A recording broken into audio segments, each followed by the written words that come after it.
ආර්ථිකයක් තුළින් රටක් සාමාන්‍යයෙන් සංවර්ධනය කරන්න අපහසුයි. මේක තමයි ඇත්තේ යථාර්ථය. නිෂ්පාදන ආර්ථිකයක් තියෙන චීනය, ඉන්දියාව, ඇමරිකාව වගේ රටවල් ලෝකෙ දියුණුවටපත් වෙනවා. ජපානය වගේ රටවල් දියුණුවටපත් වෙන එකෙන්. ඇත්තද ඔකනේ මේ අපි දන්න ප්‍රායෝගික තත්ත්වය ඇත්ත. ඉතින් පාලකයාට මේක තේරෙන්නේ නැතුව නෙමෙයිනේ. මේක අපිට බබා දානවා වගේ අපි කතාවෙන් කිව්වහම. ඒ පාට් එක දාන්නෙම මිනිසාව ගොනාට අන්දන ක්‍රමයට. මිනිසාට ඊට පස්සේ අප්පුඩි ගාම ඒකටම හරියන කණ්ඩායමක් ඉන්නවා. ඉතින් මේ රැල්ලත් එක්ක සතුටටපත් කරන ඔර පොඩි චූන් කරන විදිහට තමයි මේ පරිසරය හදලා තියෙන්නේ. නමුත් මේක නෙමෙයි රටක වෙන්න ඕනේ. ඒ වගේම තමයි මම කිව්වා නේද කතාවක් මර්ධනය කළා, පලි අරගෙන හිර කරලා, බදු වලින් හිර කරලා අපි මේ කියන මේ සොඳුරු සුන්දර ආර්ථික සංවර්ධන සහ නිදහස් ආර්ථික රටේ ඇති වෙන්නේ නැම කියලා. ඒ වගේම කියන හැමෝම කිව්වේ 2026 ජනාධිපතිතුමාට හොඳයි, රටට හොඳයි, රට ශාස්ත්‍රීයයි, රට දියුණුවයි, බදු ටික අයින් වෙනවා. ඊට පස්සේ ගත්තාම වාහන මිල අඩු වෙනවා. ඊට පස්සේ තෙල් මිල අඩු වෙනවා. ආහාර මිල අඩු වෙනවා. මේ කිසි දෙයක් අඩු වෙන්නේ නැහැ කියලා මම 2027 තව තවත් වැඩි වෙනවා කියලා කියන්නේ මේවරු සම්පල්ලියනගෙම. ඒ නිසා අනිවාර්යයෙන් මම මේ රටේ ඉන්න පුරවැසියෝ රටවල ඉන්නවා. මේ අපි මේ ආණ්ඩුව වෙනුවෙන් අපි ඡන්ද දුන්නා. ඔබතුමාලා දීලා තියෙනවා. නිසා රටට ආදරය කරන හැමදෙස්සෙම සල්ලි ටික එවන්න. හරි ක්‍රමයට එවන්න, නිත්‍ය අනුකූල එවන්න, උන්ඩිල් ක්‍රමයට එවන්න නැතුව. ඒ වගේම තමයි නැත්තම් මේ රට අපිට අවශ්‍ය වෙන ඩොලර් ප්‍රමාණය මදි වෙනවා. ඒක තමයි අපේ තියෙන කුහකත්වයෙන් තොර මිත්‍රශීලී සමාජයේ අවංක බව. එනිසා අපි ඉල්ලන්නේ එහෙම. හැබැයි මතක ඇති මේ පාලකයෝ ඉල්ලුවේ පරිගන්න, ද්වේෂ කරන්න, ද්‍රෝහී කරන්න සහ කුහකත්වයෙන් ඊර්ෂ්‍යාවෙන් ඉල්ලුවේ එවන්න එපා බඩගින්න ඉන්න කියලා. මතක ඇති මේවා මේ දිට්ඨ ධම්වේදිනී කර්මය. ඒ නිසා ඒකට ඔබ හසු නොවෙන්න, අපි හසු නොවෙන්න, පාලකයාට කටින් කියවෙන්න තැනට ගියා නම් ඇති. ඒ නිසා මත කියන්නේ ඒ නිසා ඩොලර් එක ඇත්තටම තවත් මේක අර පුපුරා යන තැන අපි දකින්න පුළුවන්. නොවැම්බර් දෙසැම්බර් ලබන අවුරුද්දේ තවත් මේක දෙදරා යනවා. අර කියන ජූලි අගෝස්තු සැප්තැම්බර් වෙනකොට ජූලි අගෝස්තු සැප්තැම්බර් වෙනකොට අනිවාර්යයෙන්ම 2027 ඩොලර් එක හිතා ගන්න බැරි විදිහට වර්ධනය කරන්නේ ඒ කඩා වැටීමකට ලක් වෙනවා. ඒ කියන්නේ ලංකාවේ රුපියල වැටෙන ප්‍රමාණය හිතා ගන්න බැරි විදිහට වැටෙනවා. අන්න එදාට මේ කියන අනාවැකියත් සාධාරණයි. මේ චුට්ටක් කාණ්ඩ අපහසුයි පොඩ්ඩක් ඉතින් වාරු නැතු ගියා. ඉතින් පොඩ්ඩක් හිර වුණා. ඉතින් දැන් ඔය කියන අනුර කුමාර මහත්මයාට අමාරු වෙනවා. ඊට පස්සේ ගත්තාම ආණ්ඩුවට අමාරු වෙනවා. පාලකයන්ට අමාරු වෙනවා. රටට අමාරු වෙනවා. ඔය වගේ අර එක රැලි විදිහට ගේන්න ගත්තා. මොකද ඔක මම කියනකොට අවුරුදු 2කට 3කට කලින් මගෙන් අහුවේ ජ්‍යොතිෂ දැනුම තියනවද කියලානේ. ඔක මම කියදී හැමදාම අහන්නේ කාලෙන් කාලට මට මේ තියරි එක දන්නේ නැහැ. මේ තියෙන අතුරත කොටස දන්නේ නැහැ කියලා. නෑ මම මියුරු සම්පලිනගේ ලංකාවේ දක්ෂතම මේ පෙරලිකාරක අනාවැකිකරු වෙන මගේ අනාවැකියක් කවදාකවත් නොවරදින්නත් හේතු වෙන්නේ ඔන්න ඕක. නිසා මම හැම තිස්සෙම කල්යල් බලලා අනාගතයේ සැලසුම් කරලා කල යුතු දේ සහ ගැසිය යුතු තැන කියන කෙනෙක්. ඒ නිසා මතක තියාගන්න මම සර්ව බලධාරී දෙවියන් වහන්සේ නන් නෙමෙයි. ද්‍රෝහීම සහ දුෂ්ටම සහ ඊටම ජරාම කාරණේ තමයි දැන් උද්දමන අනුපාතය වැඩි වෙනවා කියන්නකො. ඒකම අර බදු ටින් නම්බ එක ගත්තේ නැති අහිංසකල අයව හිරේ දාන එක. හිතන්නකො අන්තිමට ටින් එකක් කරන් හිඟා කන තැනටපත් කරනවා. අනිවාර්යෙන් ටින් එක කරන් හිඟා කන තැනටපත් වෙනවා. ටින් එක දෙන්න ගිහිල්ලා පරිරාජ්‍ය ආයතනයක් ඉස්සරහට යන්න. ටින් එක අරගෙන යන්න ඉස්සරහට. ගිහිල්ලා මේන් පාලක ඉස්සර කියලා හිටගෙන කියන ටින් එකට ඕගොල්ලන්ගේ තියෙන සල්ලි ටික දාන්න කියලා. ඇත්ත කතාව ඔහම කියන්නේ. ඇයි මුකුත් නෑ කියාගෙන අණ්ඩවැස් වලත් හිල් කියාගෙන ඇවිල්ලා අන්තිමට ටින් නෙමෙයි මාලිගා හදාගන්නවා. ටින් නෙමෙයි හොඳම සුපෝභෝගී වාහන ටික ගන්නවා. ටින් නෙමෙයි රටවල ට්‍රැවල් කරනවා. තමන්ගේ දරුවෝ ටික ඔක්කොම පිටරටවල යවනවා. හැබැයි ඔයගොල්ලෝ ටින් එකෙන් හිඟා කරන තැනට ඇවිල්ලා තියෙනවා කියලා තැන අමතක කරන්නේ. 2027 වසරේදී අර අගෝස්තු වලින් පස්සේ මේක ඩෙඩ්ලයින් එක යන ගවර්න්මන්ට් එකක් වෙනවා කියලා කිව්වනේ. ඒක ඒ විදිහටම සිද්ධ වෙනවා. ඒ කියන්නේ එකෙන් කිව්වනේ ආණ්ඩු පෙරලා ඉවර වෙනවා කියලා. මුක්කු ගහගෙන ජාත්‍යන්තරයෙන් යම් දේවල් වරප්‍රසාද වෙන ගේම් වලින් ඇජෙන්ඩාස් වලින් පාලනය කරලා යන්න පුළුවන්. හැබැයි අර 2029 දී සම්පූර්ණයෙන්ම අලුත් පාලක කණ්ඩායමට සූදානම්. මොකද එදාට ටීම් එකක් සංවිධාන පක්ෂයක් ලංකාවේ තුල අලුත් පාලනට එනවාමයි. මම මියුරු සම්පල්ලියනගේ නැවත කාරණා දෙකක්. එකක් රට තුල ජනවාර්ගික අර්බුදයක් ඇති නොවෙන්න. රට තුල නැවත ජාත්‍යන්තර ශස්ත්‍ර සංවිධාන වල ඉන්න ශස්ත්‍රවාදීන් රට තුල නොවෙන්න වගේ බලන්න. මොකද අර ඉරාන් වල යුද්ධය ඇති වෙනකොට මෙහෙට තමයි රින්ගන්නේ. ඊශ්‍රායල යුද්ධය ඇතුළේ පලස්තීන වල රින්ගන්නේ මෙහෙට. මෙහෙ ඉන්න එක ජාත්‍යන්තර අන්තවාදී සංවිධාන, අන්තවාදී මුස්ලිම් සංවිධාන, අන්තවාදී වෙනස් සංවිධාන මේ ආගම සංස්කෘතියත් ඔක්කොම විනාශ කරගෙන මේ රට ගිල ගන්න බලන් ඉන්නවා. මොකද මේක ශාස්ත්‍රීය රටක්. වස්ස වෙලාවට තියෙනවා, ගහකොළ වෙලාවට පළදාව හට ගන්නවා. මේක කාන්තාරයක් නෙමෙයි. මේක හැම බින් අඟලක්ම වටිනවා. මේක වෙළඳ මධ්‍යස්ථානයක්. මේක යුද්ධ මධ්‍යස්ථානයක්. මේ හැමදේටම අයිති රටක් මේ තියෙන්නේ. මේ රට ලෝකෙ කොහෙවත් නැහැ. අර කාන්තාර වගේ නෙමෙයි. තෙල් වලින් විතරක් තිබ්බ රටක් දිනු වෙන්නේ නැහැ. රටක නිදහස උස්ම ගන්න තියෙන රාජ්‍යයක්. මෙච්චරයි ශ්‍රී ලාංකික රාජ්‍යයකට සෞතුම් රාජ්‍යයකට තියෙන්නේ. මේක රැක ගන්න. ඉතින් අදත් අපි ශ්‍රී ලංකා ඉතිහාසයේ සියලු සමීක්ෂණ පරීක්ෂණ වාර්තා අතරින් ශ්‍රී ලංකාවේ අංක 1 බවට පත් වූ විශ්ව ශාස්ත්‍රවේදී මියුරු සම්පත් ලියනගේ මහතාත් සමගින් අදත් අපි ජ්‍යොතිෂය ගැන තවත් ඉදිරියට කතා කරන්නයි සූදානම් වන්නේ. අයිබෝන් හිතවතුනි විශේෂයෙන් සඳහන් කරන්න ඕන මේ වෙනකොට මේ ලංකාවේ ජ්‍යොතිෂය සම්බන්ධයෙන් සමහර අය මියුරු සම්පත් ලියනගේ මහත්තයාගේ කෑලි අල්ලගෙන කෑලිවල එල්ලිලා ඉස්සරහට යන්න බලාගෙන ඉන්නවා. ඒ කියන්නේ මෙහෙමයි. ඉස්සර මියුරු සම්පත් ලියනගේ තනි මතයක් කියනකොට මියුරු සම්පත් ලියනකට ගල් ගැහුවනේ. දැන් ඒ ගල් කෑලි පොඩි මල් පෙති වගේ හදාගෙන ආණ්ඩුවට ටිකක් අමාරුයි. එහෙම අපි කිව්වා වගේ එකක් කියාගෙන හදාගන්න යනවා. හැබැයි මතක තියාගන්න මියුරු සම්පත් ලියනගේට කමෙන්ට් 500ක් විතර මියුරු සම්පත් ලියනගේ මව්ව පියා බිරිඳ දරුවන්ට අපහාස කරනකොට මියුරු සම්පත් ලියනගේ හිටිය මතේ අද සමහර අය එල්ලෙන්න හදනවා. ඒ කියන්නේ ආණ්ඩුවට රෙදි නැතුව කඩේ ගිය පිරිස. මම මේ කෙලින්ම කියන්නේ මම නිදහස් මාධ්‍යවේදියෙක් විදිහට මම බලන් හිටියා. මටත් මඩ ගැහුවා. මෙතන ඉඳ ගන්න අනිත් පුටු එක්කෙනාටත් මඩ ගැහුවා. මියුරු සම්පත් ලියනගේ ජීවිත තර්ජන කරා, මරණමයි කිව්වා. වයිෆ් ගියේ ආවේ කොහොමද කියලා ඇහුවා. වයිෆ් මෙතන වාඩි කරගුවාමත් සද්ද නැති වුණා. ඒ කියන්නේ මියුරු සම්පත් ලියනගේගේ හෘද සාක්ෂියට මම අදත් මෙතන කඩේ යන්නේ මියුරු සම්පත් ලියනගේට ඔක්කොම අතහැරලා සහෝදරයෙක් වගේ මියුරු සම්පත් ලියනගේ හෘද සාක්ෂිය එදා ඉඳලා මෙතන තිබ්බා. නැත්තම් මටත් පුළුවන් නේ කියන්න. මම සල්ලි වලට නෙවෙයි මියුරු සම්පත් ලියනගේ එදා ඉඳලා තිබ්බ හෘද සාක්ෂියේ තිබ්බ ඇත්ත හින්දා අපි මෙතන ඉඳගෙන ඉන්නවා. හේතුව තමයි මියුරු සම්පත් ලියනගේ කිව්වේ ඇත්ත වෙලානේ. දැන් කට්ටියට කට උත්තර නැහැ. හරිද? ආණ්ඩුව වේවා විපක්ෂය වේවා කවුරු වේවා ඔහු කියපු ඒවා ඇත්ත වෙලා. ඒ නිසා මම හරි හෘදයාංගමව කියන්නේ නැත්තම් මට මෙතන ඉඳ ගන්න ඕනේ නැහැ. හේතුව තමයි ඔහු කියපු ඒවා ඇත්ත වෙලා. මියුරු සම්පත් ලියනගේට ආරක්ෂා වෙන්න, මියුරු සම්පත් ලියනගේට සුබ පතන්න ඔබ කියපු ඒවා ඇත්ත. එදා එච්චර මඩ ප්‍රහාර එනකොට ඔබ කියපුවා නොසලේ හිටිය නිසාද ඇත්ත වෙලා අද අපිට ඇත්ත තේරෙනවා කියලා මිනිස්සු බැනපු මිනිස්සු අද මියුරු සම්පත් ලියනගේට කියනකොට එහෙනම් ඔහුගේ විද්‍යාත්මක දර්ශනය විශ්ව ශාස්ත්‍රවේදී මියුරු සම්පත් ලියනගේ ගෙනාවු ඇත්ත අද වෙනකොට ඇත්ත වෙලා තියෙනවා. මේක ඉස්සරහටත් ඇත්ත වෙනවා. මොකද ඔහු මේ හිතට එන ඒවා කටට එන ඒවා කියන්නේ නැහැ. හැබැයි මියුරු සම්පත් ලියනගේ කියපුවා අල්ලගෙන දැන් සමහර අය ඒ පාර යනවා අපිත් කිව්වා කියලා කමන්නේ නැහැ. එහෙම යන්න. කියන්නේ ඔහු වටා ආධ්‍යාත්මික පිරිසක් හරියට ජේසුස් වහන්සේ බුදුරජාණන් වහන්සේ වගේ ඔහු වටා පිරිසක් එකතු වුණාට කමන්නේ නැහැ. හැබැයි ඔහුට ගල් ගහනකොට කවුරුත් හිටියේ නැහැ. මේ වීඩියෝ එක එහෙම නැත්නම් මේ YouTube channel එකට ගිහිල්ලා බලන්න පිටිපස්සට හැමෝම ඒ වීඩියෝ සාක්ෂි. එහෙමනම් අදත් අපි මියුරු සම්පත් ලියනගේ විශ්ව ශාස්ත්‍රවේදියාලන් යටතේ ලංකාවේ මෙතන රැක් එකක් තියෙනවා. මේ රැක් එකේ තියෙනට වඩා අපිට සම්මාන තියෙනවා. අපිට සම්මාන තියෙනවා කියන්නේ ඒ ඔහුගේ ජන සහභාගීත්වයට මිනිසුන්ගේ ජනතා ආකර්ෂණයට ලැබුණු සම්මාන මම නිකන් පොඩ්ඩක් කියන්නම්. Pinnacle Awards අවුරුදු 3ක්, Asian Miracle Awards අවුරුදු ගණනාවක්, ඊට පස්සේ Platinum Excellence Award, Shafaya Award, Global Synergy Awards, ඊට පස්සේ Achievers Award, Top 100 Awards, Global Business Awards තව ගණනාවක්. මේ ඔක්කොම විෂුවල් එකේ මම කියනවා දාන්න කියලා. හේතුව තමයි මේ සම්මාන උළෙල ඉස්සර මියුරු සම්පත් ලියනගේ පස්සෙන් ආවා. අද මේ සම්මාන උළෙලට මියුරු සම්පත් ලියනගේ කියන මිනිස්සයා නැතුව බැරි වෙලා තියෙනවා. හේතුව තමයි ජනතා ආකර්ෂණය හුවටා තියෙනවා. මම මෙච්චර කියන්නේ ඔහුට කඩ යන නිසා නෙවෙයි. හේතුව මියුරු සම්පත් ලියනගේ මම මොනා කිව්වත් මං කිව්වා මේව නවත්තමු කියලා. හේතුව තමයි ඔහුගේ ජීවිතේට ඒ තරම් තර්ජනාවක් නැහැ. අපි කරමු. ඔයාලට ප්‍රශ්නයක් නැත්නම් ඔයාලට තර්ජනයක් නැත්නම් ඔයා මාත් එක්ක එන්න. එහෙම කියලා අද වෙනකොට මිනිස්සු ඔහුගේ පස්සේ ඉන්නවා. ඔබ කියනවනේ ඔහු රාමල් රාජපක්ෂට කඩේනවා විපක්ෂයට කඩේනවා කියලා කවුරුත් ඔහු කවදාවත් ඒ කිසිම කෙනෙකුට ඇමතුමක් කරන්නේ නැහැ. මම ඔහුට ඒකට මේ සාක්ෂි. ඔවුන් හොඳ වැඩක් ඔබ කරේ. ඔබ ඇත්ත කිව්වේ. අද අපිට ඒක ඔප්පු වෙලා තියෙනවා කියලා ඔවුන් ඇතුළු දේශපාලන පක්ෂ විපක්ෂ සියලු දෙනා ඔහු පිළිගන්නවා. ඒ කියන්නේ ඔහුගේ ශාස්ත්‍රය ආයුබෝවන් සුබ දවසක් ඔබ සියලු දෙනාටම. ඔව් ඔබතුමා අනාගතයේ 2027 අගෝස්තු ගැන කියලා තියෙනවා. ඒ වගේම 2029 ඔක්තෝබර් වල 2030 අවුරුදු වල ගැනත් ඔබතුමා අනාවැකි රැසක් කියලා තියෙනවා මේ වෙනකොට. ඉතින් ඔබතුමා මේ වෙද්දි මේ ග්‍රහමාරුවත් එක්ක ඒ අනාවැකිත් එක්කමද ඔබතුමා මේ තාමත් ඒ මතේමද ඉන්නේ? ඔව් පොඩ්ඩක් ඉන්න මම ගැන කතා කරනවා. මොකද හේතුව ඔක අනාවැක විතරක් නෙමෙයි. ඔක අර පොල්ලෙන් ගැහුවා වගේ කියන කතාවක්. මම මෙහෙම කියන්නේ හේතුව තමයි දැන් මම කිව්වා 2026 වෙනකොට. දැන් ඔය ඩොනල්ඩ් ට්‍රම්ප් ගෙනාවේ මමනේ. එතකොට තලපත් විජය ගෙනාවේ මමනේ. තලපත් විජය කියලා මම කියන පොඩි අපහාසයක් කරා. තලපත් විජය කියලා කියමු පොඩි අපහාසාත්මක දෙයක් කරා. මොකද මගේ රටට විරුද්ධ නම් මට ඔහු අනිවාර්යයෙන්ම මට ප්‍රතිවාදියෙක් සහ ශාස්ත්‍රවාදියෙක්.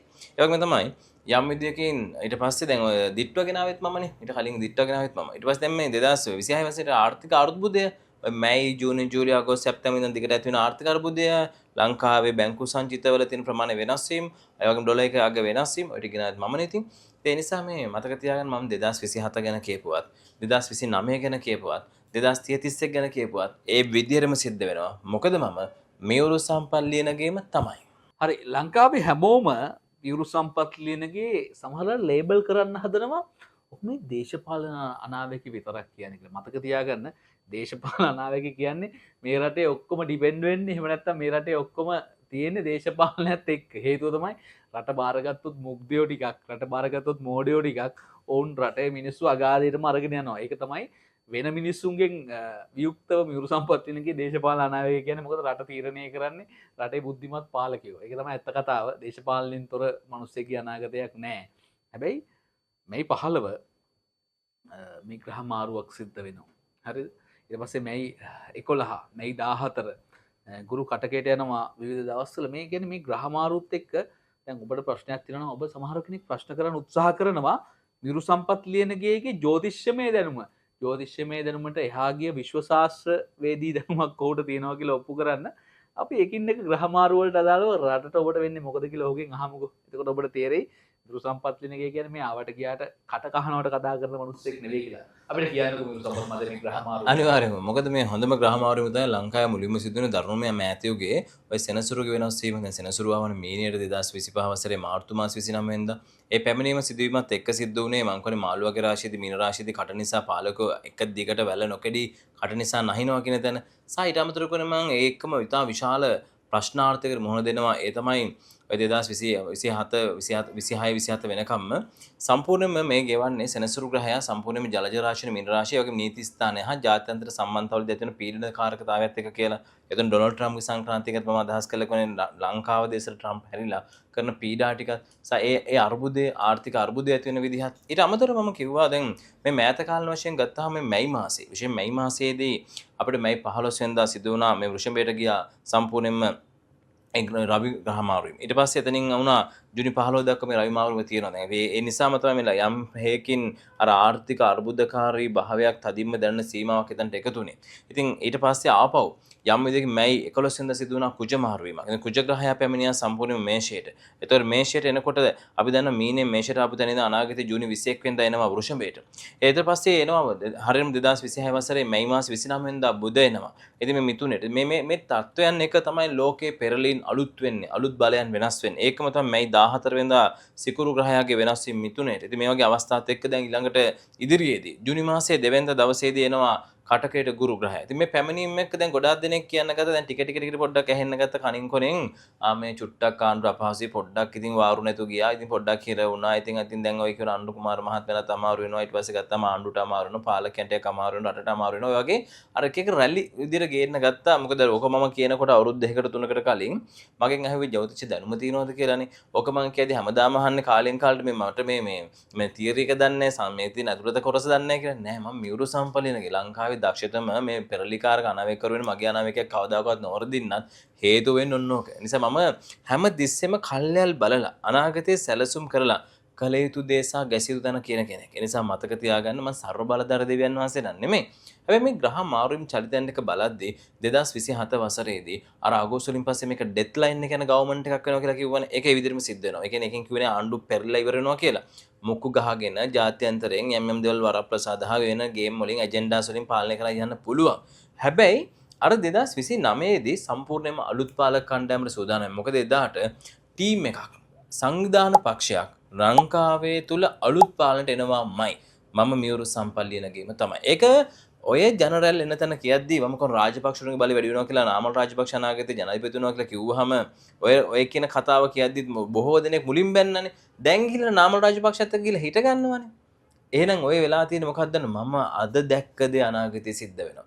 ඒ වගේම තමයි මම කිව්වා නේද කතාවක් මර්ධනය කරලා පලි අරගෙන හිර කරලා බදු වලින් හිර කරලා අපි මේ කියන මේ සොඳුරු සුන්දර ආර්ථික සංවර්ධන සහ නිදහස් ආර්ථික රටේ ඇති වෙන්නේ නැම කියලා.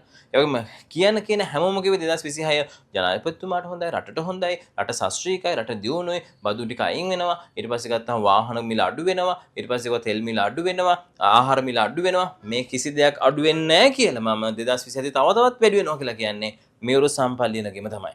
මේ බැලුන් එකකට බෝලයකින් බර පුම්බල ඇති වෙච්ච එක්තරා බැලුන් එකක තියෙන සිදුරු පංච වෙනවා. ඒවා වහගෙන විතරයි මේ කරන්නේ. කිසිදු විටක මතක තියාගන්න මේක තුල ආර්ථික සංවර්ධනයක් සහ ලංකාවේ නිෂ්පාදන ආර්ථිකයේ දියුණුවක් හටගන්නේ නැති බව මම සහතික වෙනවා.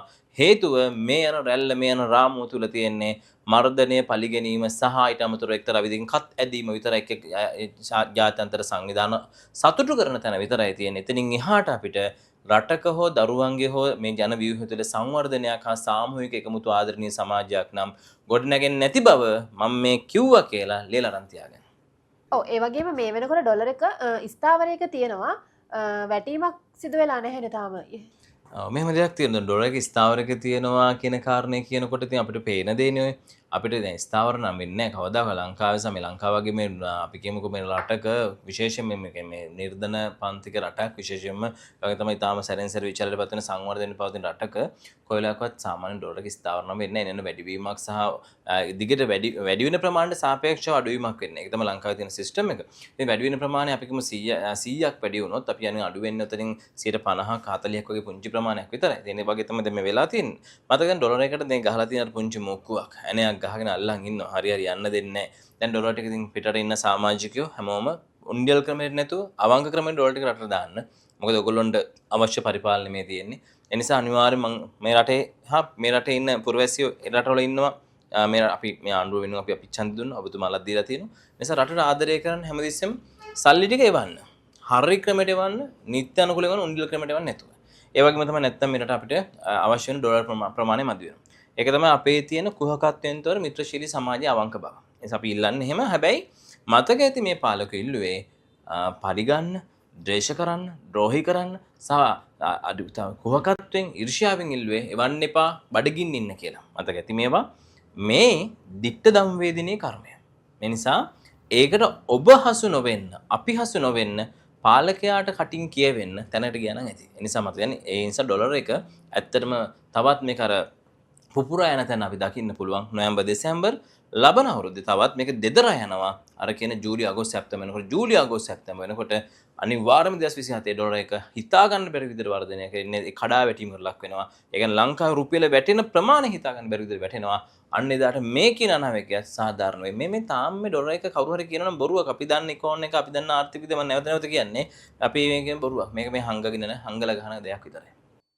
දැන් මේ ඔබතුමා කියන මේ කතාව විශේෂයෙන්ම උත්තමනේ පාලනය කළා කිව්වට සමහරට අපි හිතනවා මේ උත්තමනේ පාලනය කළා දෙන්නේ බොහොම කෘත්‍රිම විදිහට කියලා. හේතුව තමයි බඩු ටිකක් ගන්න ගියාම ලයිට් බිල ගෙවන්න ගියාම වතුර බිල ගෙවන්න ගියාම ගෙදර එක්ස්පෙන්සස් ටික ඉවර වුණාම තවත් ලබන මාසෙට තව නැවෙන ප්‍රයිස් එකක් තියෙනවා. ඔව් නේ හැමෝගෙම ජීවිතේ දැන් ඔබතුමාගේ ගෙදර වේවා මෙතුමියගේ අපේ වේවා මේ අපේ හැමෝම අපි විතරක් නේ අපේ රටේ හැමෝගෙම මේ වෙන්නේ අපි ඒක මං කියන දුක්ඛම කාරණේ මේ රටේ තියෙන ද්‍රෝහීම සහ දුෂ්ටම සහ ඊටම ජරාම කාරණේ තමයි දැන් උද්දමන අනුපාතය වැඩි වෙනවා කියන්නකො. ඒකම අර බදු ටින් නම්බර් එක ගත්තේ නැති අහිංසකල අයව හිරේ දාන එක.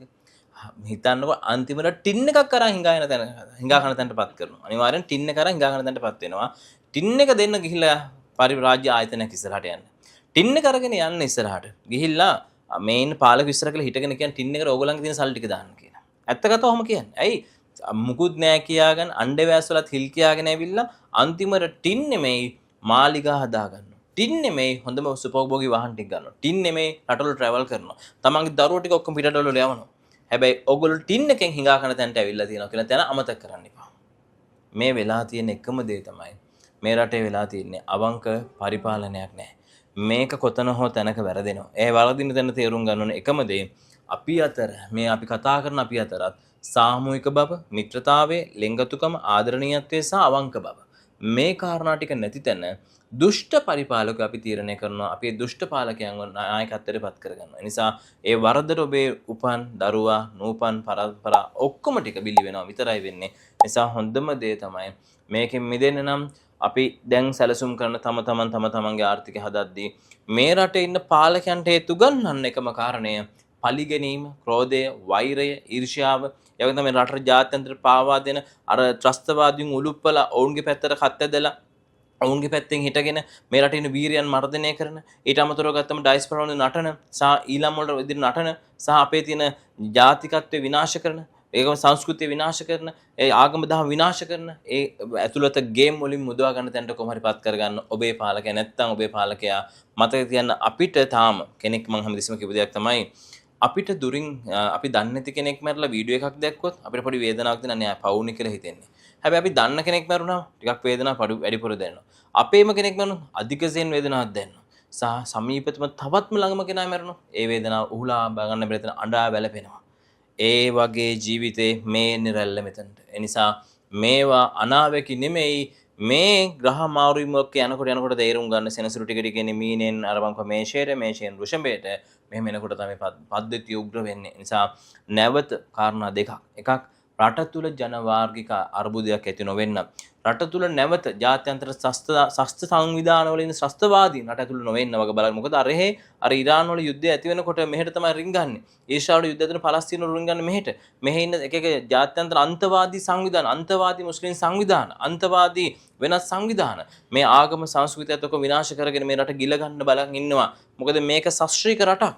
වස්ස වෙලාවට තියෙනවා ගහකොළ වෙලාවට පළදාව හට ගන්නවා මේක කාන්තාරයක් නෙමෙයි මේක හැම බින් අඟලක්ම වටිනවා මේක වෙළඳ මධ්‍යස්ථානයක් මේක යුද්ධ මධ්‍යස්ථානයක් මේ හැමදේටම අයිති රටක් මේ තියෙන්නේ මේ රට ලෝකෙ කොහෙවත් නැහැ අර කාන්තාර වගේ නෙමෙයි තෙල් වලින් විතරක් තිබ්බ රටක් දිනු වෙන්නේ නැහැ රටක නිදහස උස්ම ගන්න තියෙන රාජ්‍යයක් මෙච්චරයි ශ්‍රී ලාංකික රාජ්‍යයකට සෞතුම් රාජ්‍යයකට තියෙන්නේ මේක රැක ගන්න මේ වෙලාවේ ලංකාවේ වඩාත්ම ආකර්ශනීය වඩාත්ම කතාබහට ලක්වෙන විශ්වශාස්ත්‍රවේදී මියුරු සම්පත් ලියනගේ සම්බන්ධයෙන් මිනිස්සු අවධානය යොමු කරන්න හේතුව තමයි මියුරු සම්පත් ලියනගේ මේ වෙනකොට සත්‍ය වෙලා තියෙන අනාවැකි. එහෙම නැත්නම් ආందోලනාත්මක අනාවැකි කියලා තියෙනවා. කවුරුවත් ඊනකින්වත් හිතන්නේ නැති වෙලාවක මියුරු සම්පත් ලියනගේ කියනවා 2029 වෙන ආණ්ඩු පෙරළිය ගැන. 2027න් පස්සේ ආණ්ඩුව ඇති කරන පීඩනය මිනිස්සු මත මිනිස්සුන්ට කොච්චර බලපානවද කියලා ඒක දැන් මගෙන වැඩිපුර කලින්ම සත්‍ය වෙන්න අරන් තියෙනවා. වාහන සම්බන්ධයෙන් වේවා බදු සම්බන්ධයෙන් වේවා මේවා මිනිස්සුන්ට දැනෙන්න අරන් තියෙනවා. ඊළඟ වැඩසටහන වෙනකොට ඊළඟටත් මීටත් වඩා දැනෙන්න පටන් ගනී. එතකොට ඔහුගේ අනාවැකි පපුවට දැනෙන සත්‍ය බවට පත් වෙලා තියෙනවා. ඒක අපිට ඉතින් කවුරුත් මර්ධනය කරත් කවුරුත් රබර් බෝලේ වගේ වතුරයට ගහන්න හැදුවත් ඒක කොයි වෙලාවක හරි උඩට එනවා. ඒක අපිට කරන්න දෙයක් නෑ. අපි කතා කරන්නේ ඇත්ත. විරුද්ධ වෙනවා නම් ඔබට කමෙන්ට් කරන්න පුළුවන්. ඔහුට විරුද්ධව මත ඉදිරිපත් කරන්න පුළුවන්. ඒක කවදාවත් මීට අවුරුදු ගානකට කලින් වුණත් අපි රිස්ට්‍රික්ට් කරලා නැහැ. එහෙම නැත්නම් මර්ධනය කරලා නැහැ. මේ ආණ්ඩුව සමහර තැන්වල මර්ධනය කරනවා වගේ. විශේෂයෙන් පුරවැසියන්ට තියෙන සාධාරණ අයිතිය. ජ්‍යොතිෂ විද්‍යාත්මකව වෙන්න පුළුවන්. තමන්ගේ මතවාදාත්මකව වෙන්න පුළුවන්. මේ හැමතැනදීම මියුරු සම්පත් ලියනකේ තමන්ගේ මතය කියලා තියෙනවා. ඒක විද්‍යාත්මක මතය. ඒ කියන්නේ කඩට එනවට කඩ යනවට ඔහු කාටවත් මත ඉදිරිපත් කළා නැහැ. මියුරු මහත්තයා විශේෂයෙන් මට අහන්න තියෙන කාරණේ තමයි මේ වෙනකොට මේ රටේ මිනිස්සු ඒ කියන්නේ දැන් හිත යටින් ආයිමත් වෙනසක් ඉල්ලන්න පටන් ගන්න තියෙනවා. ඒ කියන්නේ මගේ මතේ නෙවෙයි. මිනිස්සු ඉල්ලන. ඒ කියන්නේ මිනිස්සුන්ට පීඩනය තියෙනවා කියා ගන්න තැනක් නැහැ. මිනිස්සුන්ට බඩු බිල වැඩි වෙලා තියෙනවා. මිනිස්සුන්ගේ දරුවන්ට ඉස්සරහට තියෙන සමාජ තත්ත්වය ඉස්සරහට තියෙන සමාජ වාතාවරණය ගැන අවිනිශ්චිතතාවය කාය විතලා තියෙනවා. ඒ කියන්නේ කොරෝනා කාලේ දැන් කතාවට කියන්නේ ගෝඨාවේ පහු කරන් දව රුපියල් 15යි කියලා. ඊට පස්සේ ඒක ආයෙමත් කෘතිමව මෙහෙට ඇදගෙන එනවා කියලා මිනිස්සුම කියන්නේ. මේ මං කියන කතාව නෙවෙයි. හරි. එතකොට මේ කාරණා තත්ත්වය යටතේ එල්ලිනෝ තත්ත්වයක් කියන ලෝකෙන් බය වෙලා ඉන්නවා. ලෝක ආර්ථික අර්බුදයක් ගැන එහෙම තියෙනවා. හෝමුස් වැහුවත් නැතත් අපේ නොකඩවා මේ මැඩසටහන ඔබ දකින්නකොට සමහරට ආයෙමත් තෙල් මිල වැඩි වෙලා තියෙන පුළුවන්. කියන්නේ ඉන්දියාවේ තෙල් මිල 4 පාරක් වැඩි වුණා කියලා නිවුස් ගහන්න ගන්නවා ලංකාව මාධ්‍ය ඇතුලේ. ආයෙමත් මියුරු සම්පත් ලියනගේ මාත්‍යා කියපු තැනටම ආයිමත් ඇද වැටෙනවාද කියලා මටම හිතෙනවා. ඒ නිසා මට ඕනට වඩා කරුණු කියන්න බෑ. මගේ මතේ මම මධ්‍යස්ථ මතයක ඉන්නේ. මම ඔබතුමාගෙන් අහන්නේ ඇත්ත මොකක්ද කියලා. දැන් මෙහෙම දෙයක් තියෙන්න ඕනේ. දැන් ඕකේ රනිල් මහත්මයා කියපු කතාව තුළ මෙහෙම දෙයක් තියෙනවා. මම ඔය දැන් ලෝකයේ හෝමෝස් වැහුවට හෝමෝස් වල මොන ප්‍රශ්නාවක් ලංකාවට ඍජුව බලපන්න. මොකද මේ ගෝලීකරණ සමාජය තුල අපි ඉන්නේ. හෝමෝස් වැහුව හොව විවෘත කළා. ඔය මේ හැම දෙයකදීම බලපෑමක් තියෙන එක අපි පිළිගන්න ඕනේ. හැබැයි මතක තියාගන්න ලංකාවක් තුල ආර්ථිකමය සංවර්ධන වැඩසටහන නැති තැන නිසා වෙන්නේ අරහේ පෙට්‍රල් මිල, ඩීසල් මිල වේවා, බොරතෙල් බැරල් එක මිල කොච්චර අඩු වුණත් ලංකාවේ වැඩි කරපු දේ අඩු වෙන්නේ නැහැ. ඒකට හේතුව වෙන්නේ ලංකාව තුල අර අපි කියමු එක්ස්පෝර්ට් වලින් උපයපු ආදායමක් නැහැ. සහ ලංකාවේ නිෂ්පාදන ආර්ථිකයක් නැහැ. යපුම් ආර්ථිකය තුලින් මේ තමයි ආර්ථික විද්‍යාව. මම දන්නේ පාලකයන් හයිස්කෝලේ යවන්න නැත්නම් 10 වසර 11 වසරට යවන්න නැත්නම් ඒවල කරන්න දාන්න. මේක මේ යපුම් ආර්ථිකයක් තුලින් රටක් සාමාන්‍යයෙන් සංවර්ධනය කරන්න අපහසුයි. මේක තමයි ඇත්ත යථාර්ථය. නිෂ්පාදන ආර්ථිකයක් තියෙන චීනය, ඉන්දියාව, ඇමරිකාව වගේ රටවල් ලෝකෙ දියුණුවටපත් වෙනවා. ජපානය වගේ රටවල් දියුණුවටපත් වෙන එකෙන්. ඇත්තද ඕකනේ මේ අපි දන්න ප්‍රායෝගික තත්ත්වය ඇත්ත. ඉතින් පාලකයාට මේක තේරෙන්නේ නැතුව නෙමෙයිනේ. මේක අපි අපිට බබා දානවා වගේ අපි කතාවෙන් කිව්වහම. ඒ පාට් එක දාන්නෙම මිනිසාව ගොනාට අන්දන ක්‍රමයට. මිනිසාට ඊට පස්සේ අප්පුඩි ගාම ඒකටම හරියන කණ්ඩායමක් ඉන්නවා. ඉතින් මේ රැල්ලත් එක්ක සතුටටපත් කරන ඔර පොඩි චූන් කරන විදිහට තමයි මේ පරිසරය හදලා තියෙන්නේ. නමුත් මේක නෙමෙයි රටක වෙන්න ඕනේ. මතක තියාගන්න එහෙ පෙට්‍රල් ඩීසල් මේ බොරතෙල් කොච්චර අඩු වුණත් ලංකාවේ අඩු නොවෙන්න පළවෙනි හේතුව එක. ලංකාවේ මේ උද්දමන අනුපාතයේ මේ ණය වාරික ප්‍රමාණය හිර කරගෙන හිටියා කියලා කවදාකවත් ගෙවන්න නැතුව එන්නේ ණය ප්‍රමාණය වැඩි වෙන විතරයි වෙන්නේ. මේක ගෙවන තැනදී තමයි ලංකාවේ ඊළඟ ඩොලර් එකේ ප්‍රශ්නේ එන්නේ. මේවා తాවකාලික බැංකු පද්ධතිය තුළ ඇති වෙන ප්‍රශ්න ටික වහගෙන බැංකු වලටත් මර්ධන රැසටහන් දාගෙන නීතිය සාධක දාගෙන Tamanට අවශ්‍ය වෙන පරිපාලන කණ්ඩායම එකතු කරගෙන පෞද්ගලික බැංකු වලට ඇඟිලි දික් කරගෙන පෞද්ගලික බැංකු වල තියෙන සංචිත හා මුදල් වලටත් දැහැගෙන ඒවා හිර කරන හදන මේ හැමදේම මහජනයාගේ මුදල් මේ හැමදේම පොදු ජනතාවගේ වත්කම් නිසා මේ ටික විනාශ නොවෙන්න වග බලා ගන්නට ඕනේ. එසා පාලක පක්ෂයේ මොන හැසිරීමෙන් මොන රංගපෑම් මොන නාට්‍ය ඉදිරිපත් කළත් තේරුම් ගන්න මේක තුල තියෙන්න ඕනි විනිවිද භාවයක්. ඒ විනිවිද භාවය නැති තැන ලංකාව වැටෙනවා. එනම වැටෙනකොට මම ඉල්ලීමක් කරනවා මගේ රටේ ජනතාව හැම සියලු මිනිස්සුන්ගෙන් අනිවාර්යයෙන්ම ඩුවල් සිටිසන් එකක් ඔබේ දරුවට හදලා දෙන්න පුළුවන් නම් ඒක තමයි රටකට ගන්න තියෙන හොඳම මෙහෙවර. ඒ නිසා ඩුවල් සිටිසන් එක කරන්න පුළුවන් නම් අන්න එදාට මේ රට ගොඩාක් දියුණු වෙයි. ඔබේ දරුවන්ගේ අනාගත දියුණු වෙයි. නිසා පුළුවන් තරම් හොඳ රාජ්‍යයන් රටවල් අපි ගත්තා. උදාහරණයක් වශයෙන් නෝර්වේ රාජ්‍යයන් ටික තියෙනවා. ඊට පස්සේ ගත්තාම තව තියෙනවා කැනේඩියන් රාජ්‍ය ටික තියෙනවා. අරගෙන අපිට තියෙන ඕස්ට්‍රේලියා වගේ රටවල් තියෙනවා. ඊට පස්සේ ඉතාලිය වගේ රටවල් තියෙනවා. වගේ ජීවත් වෙන්න සුදුසු පරිසරකදී රාජ්‍යයක අනිවාර්යෙන් තව සිටිසන් එකක් හරි තියාගන්න, ඩුවල් සිටිසන් එකක් හරි තියාගන්න වෙයි. මේ අනුව විදිහට මේ අවදානම් මම කියන්නේ ලංකාවේ ඉකොනොමි එක වැටෙනකොට ඔබේ වටිනාකම දේපලවල වටිනාකම ඔබේ තියෙන උපේන වත්කම වල වටිනාකම සහ ඔබ මේ රටේ ජීවත් වෙ තියෙන උද්දමනයට අනුගතව ජීවත් වෙන්න නොහැකි තත්ත්වයකටපත් වෙන නිසා ඒ අනාගත දක්මින් තමයි මම මේ කියන්නේ මේ පරිපාලන විහිිත වෙන දුර්වලතා මොකද කිසිදු මම කියන්නේ අවබෝධයක් නැහැ අත්දැකීමක් නැහැ අවසානයේදී පහුගිය කාලේ කියන්න ගත්තා අපිත් එක්ක එකතු වෙන්න අපිත් එක්ක සහභාගීව වැඩ කරන්න කවුරුත් ඕනේ නැහැ කියලා පටන් ගත්ත උගත් මහා බුද්ධිමත් අපි කියමු අර වියතුන්ගේ අලුත් ආණ්ඩුව කියන්න ගත්ත ඔය ටික. ඉතින් මතක තියාගන්න මම මේවා කියද්දී මම කිව්ව හැමදෙස්සම අත්දැකීම් මදි වෙනවා. මේක කරගන්න බැරි වෙනවා. මේ බැරි වෙන එකම හේතුව බොරුවෙන් හටගත්ත දේ බොරුවෙන් විනාශ වෙනවා කියන තැන. ඔව් එහෙනම් අදත් අපි ආందోලනාත්මක අනාවැකි ගොඩක් ගැන කතා කරා විශ්ව ශාස්ත්‍රවේදී විරු සම්පන්නියගේ මහතාත් සමග. එහෙනම් අදට අපි සමුගන්න. හරි ඒ අයිබුවන් කියනවත් එක්කම මට තියෙනවා ඔබට කියන්න දෙයක්. මොකද ඔබ අහලා තිබ්බ කමෙන්ට් වලින් අපිට කෝල් කරලා සහ මටත් පෞද්ගලිකව කතා කරලා අපිට ප්‍රශ්න තියෙනවා. කියන්නේ අපේ පෞද්ගලික ප්‍රශ්න නෙවෙයි මේ රටේ තියෙන ඉස්සරහට වෙන දේවල් ගැන අපිට අහන්න ප්‍රශ්න තියෙනවා කියලා. ඒවා මේ කමෙන්ට් සෙක්ෂන් එකේ අහන්න. එතකොට අපි ඔබට මිරු සම්පත්තියන්ගේ මහත්මයාගෙන් ඒවටත් අපි වැඩසටහනේ අපි අහන විදිහටම ඔබේ ප්‍රශ්න ටික අහන්නම්. ඒ කියන්නේ වෙනදට වඩා මේක විශ්වීය වෙලා තියෙනවා. මේක ජාතික වෙලා තියෙනවා. ඒ කියන්නේ මේක හුඟක් මිනිස්සුන්ගේ අවධානය යොදාගත්ත යොමු වෙච්ච තැනක් වෙලා තියෙනවා. ඒ නිසා මිරු සම්පත්තියන්ගේ කියන්නේ මේ අපි දෙන්නගේ ප්‍රශ්න අහන තැනක් නෙවෙයි. මිරු සම්පත්තියන්ගේ රටක ජාතියක අනාගතය තීරණය කරන ඒ ඔහුගේ අනාවැකි රට ඇතුලේ ජාතිය ඇතුලේ එහෙම නැත්නම් මේ ලෝකය ඇතුලේ ඩයස්පෝරාව ඇතුලේ ශ්‍රී ලංකාව වෙන්න පුළුවන් ඒ හැමෝම ඇතුලේ වෛරල් වෙලා තියෙනවා. ඒ නිසා මේක මේ අපිට අයිති කතාවක් නෙවෙයි ඔබට අයිති කතාවක්. මිරු සම්පත්තියන්ගේ තවදුරටත් මේ පොඩි කුඩුම්බයක ඉන්නේ නැහැ. මිරු සම්පත්තියන්ගේ මේ රටේ ඉන්න හැම ජනතාවගේම අනාවැකි කරුවා. එහෙමත් නැත්නම් අනාගතය කියන බවට පත් වෙලා තියෙනවා. ඒ නිසා ඔබට කෙලින්ම ඔබේ අදහස ඔබේ ගැටලුව මේ කමෙන්ට් සෙක්ෂන් එකේ දාන්න. අපි ඊට පස්සේ ඒවා සියලු දේ මෙතුමගෙන් කෙලින්ම අහන්න සූදානම්. ඒ කියන්නේ වෙනදට වඩා මිනිස්සුන්ගේ ආකර්ෂණය දිනාගත්ත ඒ කියන්නේ ඔහුගේ තියෙන විශ්ව ශාස්ත්‍රවේදය ඉක්මනට මිනිස්සු අතර ජනගත කරන්න තවදුරටත් ඔහු සූදානම්. ඒක අපි කියන ගමන් අදට මේ විශ්මිත අනාවැකි තවත් දවසක අපි ඔබට ගෙන එන්න බලාපොරොත්තු වෙමින් සමු ගන්න සූදානම්. හැමෝටම අයබෝවන් සුබ දවසක්.